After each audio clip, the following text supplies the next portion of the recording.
Guys welcome back to my channel. അപ്പൊ ഇന്ന് നമ്മൾ സംസാരിക്കാൻ പോകുന്നത് അതിരടി മൂവിയുടെ ട്രെയിലർ ബേസിൽ രാത്രി 12 മണിക്കാണ് ഗൈസ് ഇറക്കി വിട്ടിരിക്കുന്നത്. അപ്പൊ നമ്മൾ ആരും ഈ സംഭവം വന്നത് അറിഞ്ഞിട്ടില്ല, അറിഞ്ഞ ആൾക്കാരൊക്കെ ഉണ്ടാവും. അപ്പൊ നമുക്ക് എന്തായാലും പെട്ടെന്ന് തന്നെ ട്രെയിലർ റിയാക്ഷനിലോട്ടേക്ക് കടക്കാം. റിയാക്ഷനിലോട്ടേക്ക് കടക്കുന്നതിന് മുമ്പേ ഇവര് ഒരുവിധ ഇന്റർവ്യൂസ് കൊടുക്കുന്നത് ഞാൻ കണ്ടിട്ടായിരുന്നു. എല്ലാ ചാനൽസിലും, തമിഴ് മീഡിയയിലും മലയാളത്തിലൊക്കെ ഓൺലൈൻ പ്ലാറ്റ്ഫോമിൽ ഇന്റർവ്യൂസ് ബേസിലും ടൊവിനും പോയിട്ട് എടുത്തിട്ട് കൊടുത്തിട്ടുണ്ട്. സഹിക്കാൻ പറ്റുന്നുണ്ടായിരുന്നില്ല ഒരൊറ്റ ഇന്റർവ്യൂ കൂടി. ബേസിലിന്റെ വെറുപ്പിക്കൽ എന്ന് പറഞ്ഞാൽ അങ്ങേയറ്റം വെറുപ്പിക്കലായിരുന്നു. പക്ഷെ ബേസിലിന്റെ മൂവീസിൽ അത് ഒരിക്കലും റിഫ്ലക്ട് ചെയ്യാറില്ല. നല്ല പ്രതീക്ഷ ഉണ്ട്. അപ്പൊ ആ പ്രതീക്ഷ വെച്ചുകൊണ്ട് തന്നെ നമുക്ക് ട്രെയിലറിലോട്ടേക്ക് കടക്കാം. പറഞ്ഞ കാലം കഴിഞ്ഞു. ഇനി കേപ്പബിലിറ്റിയുടെ വരാം. 2 വർഷമായിട്ട് മുടങ്ങി കിടക്കുന്ന ആരോ ഇൻവെസ്റ്റ് ഞാൻ ഏറ്റെടുത്ത് നടത്തിയാൽ എന്റെ കേപ്പബിലിറ്റി നമുക്ക് മനസ്സിലാവും. മുടങ്ങി കിടക്കുന്ന ബെസ്റ്റ് എടുത്താൽ നീ ആര് ജഗന്നാഥനാണ്?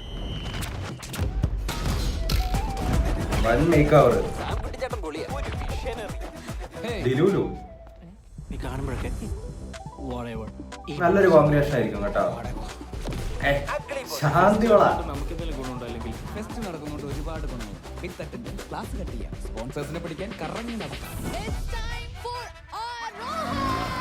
ഈ ഫെസ്റ്റിന് വേണ്ടി സ്വന്തം പഠനം പോലും മാറ്റി വെച്ച് ഏറ്റവും കൂടുതൽ കഷ്ടപ്പെട്ടത് സാൻകുട്ടിയാണ്. തോട്ടെറിഞ്ഞ് നടന്നുകൊണ്ടിരുന്നവരിപ്പം നരല്ലേ വേലായുധനെ പോലെ ചരടും കെട്ടി കുടുംബം കുട്ടിയായിട്ട് പാട്ടിന്റെ വഴിയെ പൊക്കോണ്ടിരിക്കുന്നു.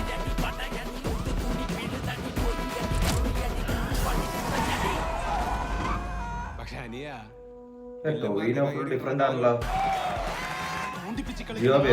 ക്രിമിനലാണവൻ, ക്രിമിനൽ.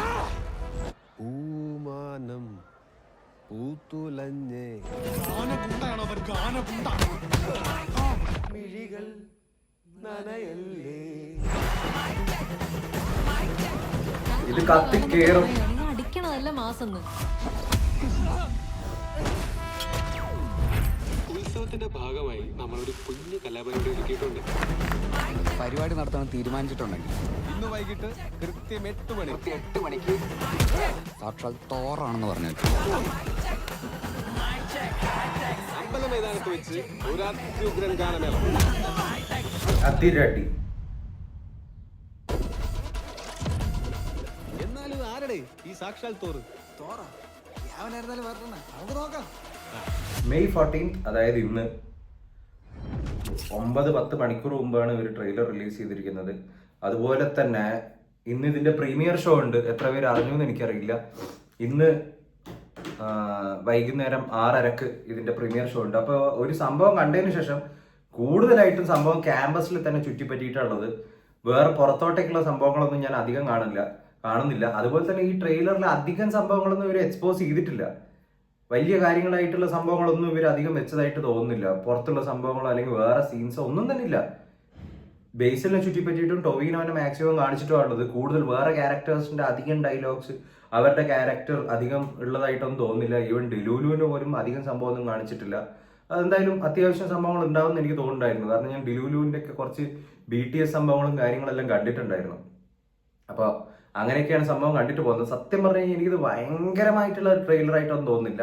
ഒരു നോർമൽ ഒരു വേവിൽ പോകുന്ന ഒരു കൈൻഡ് ഓഫ് ട്രെയിലർ ആയിട്ടാണ് എനിക്ക് തോന്നിയിരിക്കുന്നത്.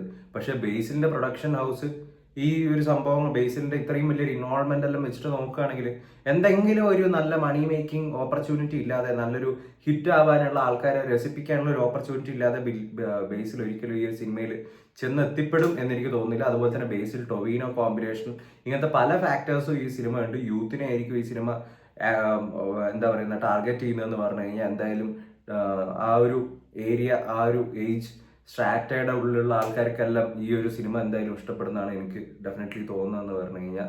ഇതൊക്കെയാണ് എൻ്റെ ഒരു ട്രെയിലർ റിയാക്ഷൻ എന്ന് പറഞ്ഞു കഴിഞ്ഞാൽ. നിങ്ങൾക്ക് എന്താണ് ഈ ട്രെയിലർ കണ്ടിട്ട് തോന്നുന്നതെന്ന് വെച്ച് കഴിഞ്ഞാൽ please do comment below. Will come with another video next time guys. Until then take care guys.